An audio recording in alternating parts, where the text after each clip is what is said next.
So tonight, as you well know, after you came back from your Thu B'Shvat party, so in the Shulchan Aruch there's very little mention of Thu B'Shvat. The only thing it says in the Shulchan Aruch about Thu B'Shvat is what not to do. You know what you do on Thu B'Shvat? No Tachanun. That's a major celebration. And Thu B'Shvat says it's a quasi yontiv which warrants at least no Tachanun. Like by Lag BaOmer, a mixes yontif. So we know in the Kabbalistic circles, there's a lot. In Sfat and all that, there's a whole big. They had the Thu B'Shvat Seder. I never even heard of Thu about a couple of years ago, 5-10 years ago. We did it once or twice in Shalom, but basically, Thu B'Shvat, what isn't much in the Nigla. And in fact, the Mishnah Berurah brings down a minhag about eating fruits and maybe making a fruits and shechiyanu.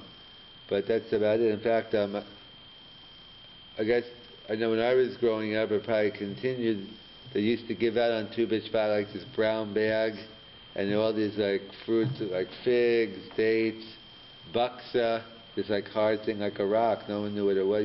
We used to throw it at each other. None of this stuff used to be able to be eaten.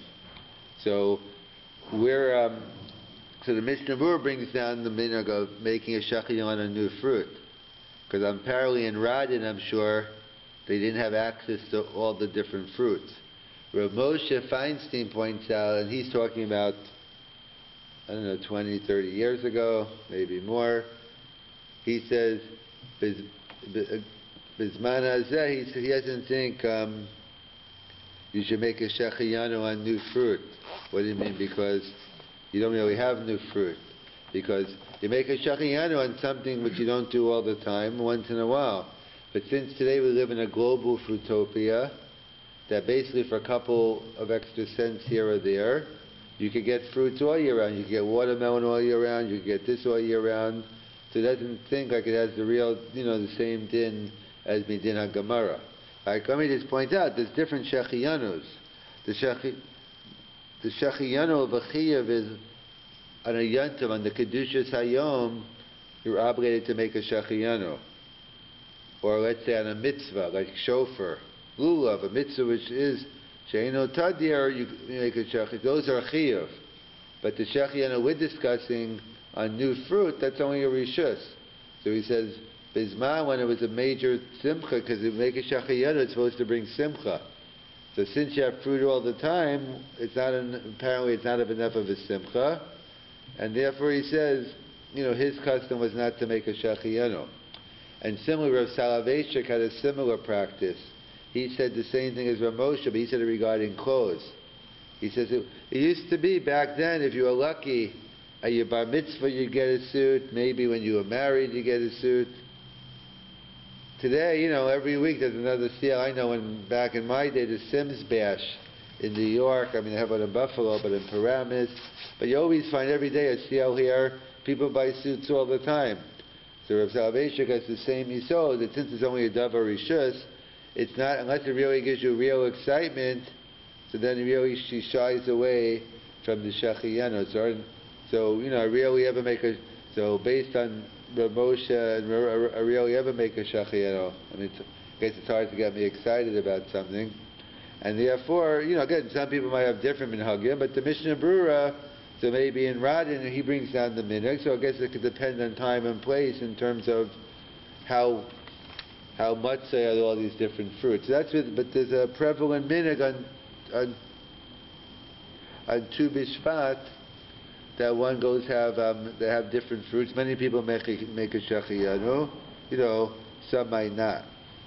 So there's like this buxer. You know what buxer is? I don't know what it is. It's like a carob tree. It's like a hard piece of. It was a hard thing they used to give you, and basically you weren't sure if it was fit for human consumption. It was like a rock. So in fact, this is really a discussion in the poskim whether it's machal adam or not, because we know there's halacha that when you have fruits in Eretz Yisrael, So you take off Trumas Amaisa, you have Russia to avoid it being Tevel. So there's a Gemara in Rosh Hashanah Daf Tezvav which talks about Baksa. It says Baksa, it's only a din d'Rabbanan, that when you take off Truma Maisa, it's only Minat Torah, it's Pater, but Midrabanan we take off. So the question is, what's the Chiddush of the Gemara? What is the Gemara telling me here? That the Chiyuv to take off Truma Maisa from Baksa is only d'Rabbanan. So there's a major Machlokes Rishonim, the Rambam and the Ravid, exactly in general, what is the Chiyuv, on what are you Mechuyev in Torah in taking off Truma and Maisa? So the famous Shita of the Ravid, this seems to be Rov Rishonim, the Rashi as well, Tosas, that Min HaTorah, you only chayev in Truma Maisa on Dagon, Tirosh, V'Yisar. Dagon on these, Chamisha, they dug on the different wheat things, Tirosh, wine, or wine and grapes, and Yisar, olives and olive oil. Those are the only three things from Minat Torah. Midrabanan, all other fruits are D'Rabbanan, all other vegetables are D'Rabbanan. So there's only the three things, Dagon, Tirosh, V'Yisar, that you have a Chiyuv Minat Torah. Everything else is D'Rabbanan. So therefore, when the Gemara says Bakser is only D'Rabbanan, it's not telling me a Chiddush. It's just telling me the general halacha. Bakser is like all other fruits which are in Dagan, Tirosh, V'Yisar, and therefore it's Chayav Midrabanan. That fits in well with the Ravid, the Rashi, and the Rambam. However, the Shita HaRambam is different. The Rambam Shita is, of course, grapes and olives are Daraisa, but he says all fruits, apples, oranges, pears, taking off Truma Maisa from all fruits is a din da'araisa. Even he's mold that the Maisa Yerek on vegetables is only d'Rabbanan. Everyone agrees vegetables are d'Rabbanan, and everyone agrees Dagan, Tirosh, Yishar is d'Araisa. The Machlokes Rambam and Ravid is what about Shar Peiros? So the Ravid holds they're d'Rabbanan, the Rambam holds it's d'Araisa. So Bishlam, according to the Ravid, I understand the Gemara in Rosh Hashanah, that Baksa is d'Rabbanan. Baksa grows from a tree. All other things besides Dagan, Tirosh, V'Yisar are d'Rabbanan. But according to the Rambam, that Baksa grows from a tree and all peiros are chayiv d'Araisa, so why does the Gemara say that it's d'Rabbanan? So the Gemara in Rosh Hashanah over there says, because it's not roi lechol l'rov adam. In other words, basically it's not a food that is normally consumed. I'm not saying it's totally non-consumable, but it's not a food consumed by normal people. So therefore, he writes that that's why Bucks is only d'Rabbanan. So that's the pshat in the Gemara. So either according to the Ravid, it's going with the regular din d'Rabbanan, and according to the Rambam, it's because it's not which we already were mechaven to as kids. So regarding Tu B'Shvat, so obviously today is Tu B'Shvat, the 15th day of Shvat. That's not debatable. But what is debatable is when is Rosh Hashanah Lilanos? We assume that Tu B'Shvat is Rosh Hashanah Lilanos.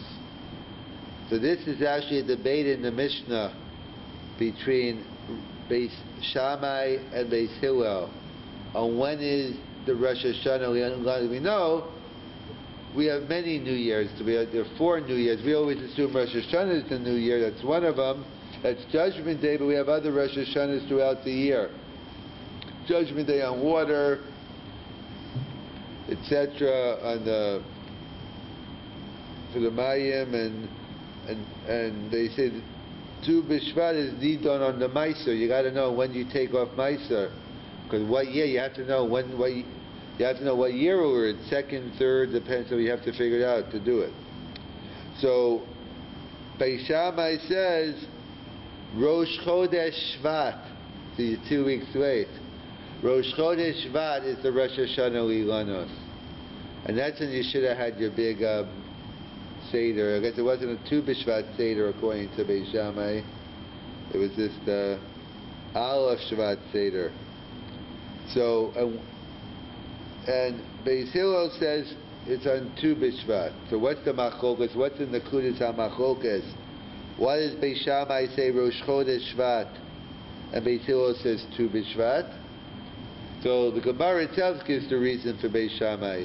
It's a time when Rov Geshamim fall. It's a time that Rov Geshamim have already fell in Eretz Yisrael, and therefore you're already celebrating Rosh Hashanah Le'ilanos. And Beis Shammai, Beis Hillel, the Gemara doesn't give a reason, but the Meiri says because he claims that's when the fruits start to actually start growing. I guess those 2 weeks are key important weeks, and whatever starts growing means. But that's the Machlokas.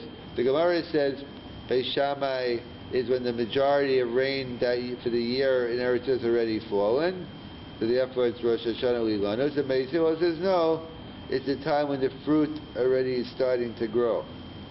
What is in the Kudas HaMachlokas between Beis Hillel and Beis Shammai? So Rav Zevin in the shtickle Or LaHalach has many interesting shtickles. He has a Mishpat Shailach. He says he makes the hypothetical case which he says in about some guy, where they paskin in about taking a pound of flesh. He wants to know what halacha would say. So he has other shilas. So one he discusses many disputes between Beis Hillel and Beis Shammai. So he brings down what is in the Kudas HaMachlokas and what's the yesod of each one, and then we see through many different disputes how we see it comes out. So Beis Shammai is always looking at the potential, like what could be, and Beis Hillel is looking at the reality. So Beis Shammai is looking at the potential. Since the majority of rain has already fell, so okay, so therefore Rosh Hashanah Lilanos. Beis Hillel says, so what? I don't care. Could have, should have, would have. Until the fruit starts growing, it's not Rosh Hashanah Lilanos. And similarly, we have a Machlokas Beis Hillel Beis Shammai. What was created first, Shamayim or Aretz? So Beis Shammai says Shamayim, Beis Hillel says Aretz. Beis Shammai says Shamayim doesn't mean literally Shamayim, but it means the spiritual matters. That's what ultimately life is all about, the spiritual things. And but Beis Hillel would also agree in theory, but in reality we have to deal with the Gashmis, we have to eat, we have to drink. So he says the Aretz. Well, we have another Machlokas. There's a Mishnah in Uksin. There's a fish. When they're alive, when they're Baal Chai, they're not Makabel Tuma. It's only once they're dead and they become Ochel, they become fish, they go from fish to Ochel, so then they are Makabel Tuma. So the Mishnah wants to know in Uksin, at what point does this fish have a din of Ochel? So Beis Shammai says, when the Misha Yitzudu Adagim, when the fish are caught in the net. And so, why? Because Beis Shammai says, once you're in the net, basically it's over. So even though physically you're alive, the fish, but they have another 5, 10 seconds to live, 20 seconds. So basically he sees already in the net, they're already considered trapped, they're already considered dead. So the minute you have them in your net, they're already Makabel Tuma. And Beis Hillel says, no, it's not when you're in the net. Kol zman kol shemechuber chayim yesh pitachon. Every second, maybe they'll throw you back into the water. So therefore, until you're actually dead, that's when the fish have a din of an ochel. Again, so we see Beis Shammai looks at the potential. Since basically you're as good as dead in the net, and Beis Hillel says you look at the reality. Another machlokas. Brachas nun vav. What is the nusach habracha l'beikat havdalah? So we're familiar with borei ma'orei ha'esh in the plural. Beis Shammai disagrees in the Mishnah and says borei ma'or ha'esh in the singular. So what's the machlokas? I think they bring down the Gra. in the Shnos Eliyahu, they quote that Beis Shammai goes back to the Boy Scouts, goes back to the original Aish, from Adam Harishon. So the potential of all fire comes from the original fire. So therefore, every time you make a bracha, Borei Ma'or Aish, you go back to the Yisod, it's what was one fire. But Beis Hillel, Borei Ma'or Aish, you see different colors, orange, yellow, red, different colors of the flame. So Beis Hillel goes with the reality, and therefore Borei Ma'or Aish. We have another machlokas. Shammai used to go every day starting Sunday, he used to shop for Shabbos. Oh, this is great, I'll take this. If he found something better, he switched. And Beis Hillel said, no, the mitzvah of Kavod Shabbos, it starts Thursday night, Friday. What's in the Kud? The same thing. By Shammai saw the potential even on Sunday to do Kavod Shabbos. And Beis Hillel says, no, Kavod Shabbos, only it's a din, Thursday night, Friday. Again, Beis Shammai goes with the potential, Beis Hillel with the reality. Another machlokas. We know there's a concept of mei sota, that when a woman's suspected of adultery because she didn't listen to the kinoi, and if there are witnesses, there's nothing to talk about. There's no witnesses, but her husband told her, don't be alone with this guy, don't do these things, and she didn't listen, she went in. So that what happened was, okay, so they're preparing the mei sota, and the husband died. So obviously there's no need to drink anymore, because the whole point is to get together and live happily ever after. So the shaila is, does she get the ksuva? Because an adulteress doesn't get the ksuva, but we don't know. So the ksuva is paying money. So we have a principle, the money stays with the muksuk. Hamotzi mechavero alav haraya. That if you want to take something out from me, the burden of proof is on you. So it's a suffix mammon. So it's stay with the muksuk. Who is the muksuk in this case? So Beis Shammai says, Shtar omeid gagabos tami. That since the woman has the ksuva has actually already collected the money. The money is already considered by her. Therefore, she's entitled to the ksuva. She's the muksuk. Beis Hillel says no. It's a ksuva. It's a document. The money is still by the husband. So therefore, he's the muksuk. So in the case of suffix mammon, she wouldn't collect the ksuva. So we see in all these cases, we see the yisod of Beis Hillel, Beis Shammai. That Beis Shammai is always a man of potential, and Beis Hillel is the one who deals with reality. In fact, the most famous case, Rav Zevin didn't even put it in the machlokas Beis Hillel, Beis Shammai, B'Chanukah, that 8-1, 1-8. That Beis Shammai saw, like in the first day, there's a potential there. We have 8 more days. This fight could go 8 days, 7, and Beis Hillel looks at the reality. It's day 1, day 2. And really, that's the picture we get. The Gemara tells us in Shabbos that really, it says later on, maybe it doesn't say there's no niglas, but al pi Kabbalah they say that Mos HaMashiach we're going to follow Beis Shammai because we're not ready for Beis Shammai. Yeah, Beis Shammai is din, and everyone likes a mekoch. Kind of like a picture of Shammai and Hillel is like Hillel's the Zaidi, the grandpa. You have the kids sitting on your lap. You're giving them treats and stuff. And Shammai's the more stern one. So, for a thinking person, Shammai makes a lot of sense. Everything he says is very strong, but we're not ready to deal with it. We're not ready. Bereshis bara Elokim, we wanted to create Torah with Midas Adin. We weren't ready, so we had to combine it with Midas Rachamim. So therefore, that's what it is. And so we see it's all about the potential with Beis Shammai, and it's the fact of, it's looking forward, as we say. I always say, the best day of one's vacation is the day before. When you're writing out the itinerary and say, well, I'm going to go X, Y, Disney, this and that, because it never works out when you get to go everything.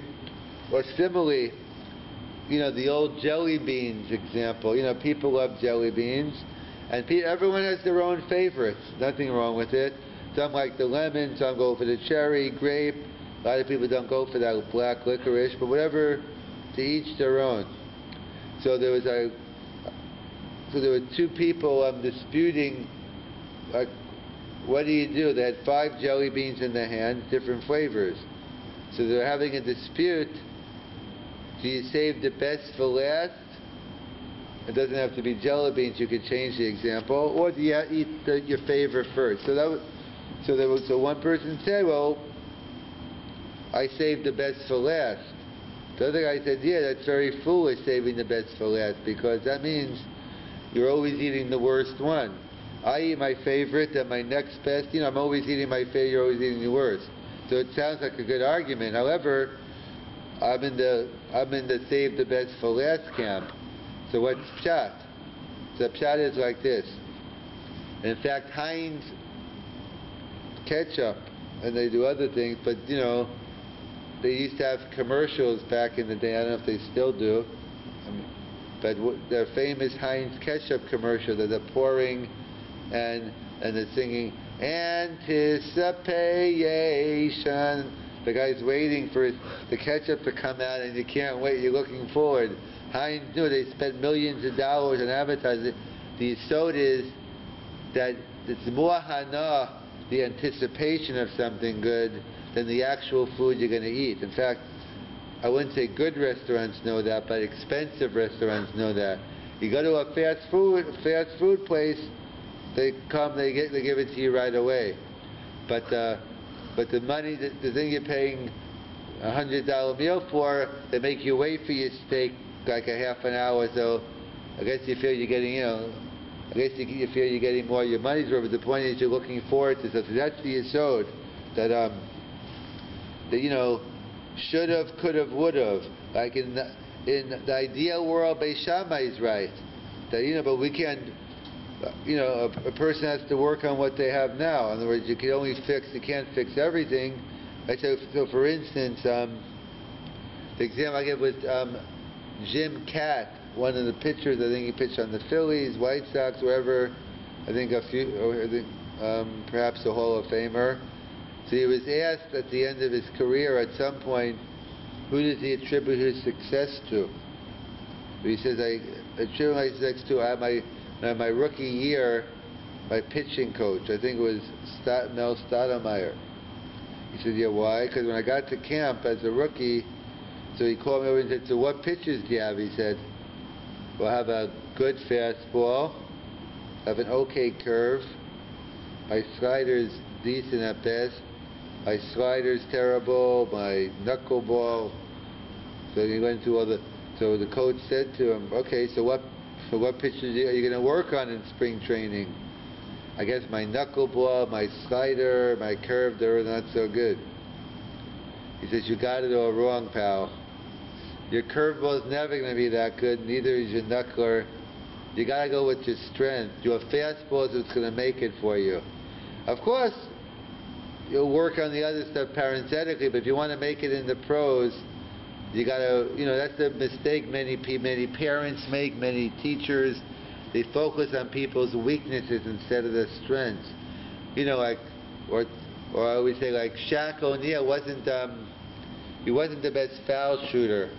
So therefore, what's he going to do? I'm sure it's okay to practice once in a while, but he's never going to be a great foul shooter. He has to work on his little hook shot, his stuffing, his boxing out.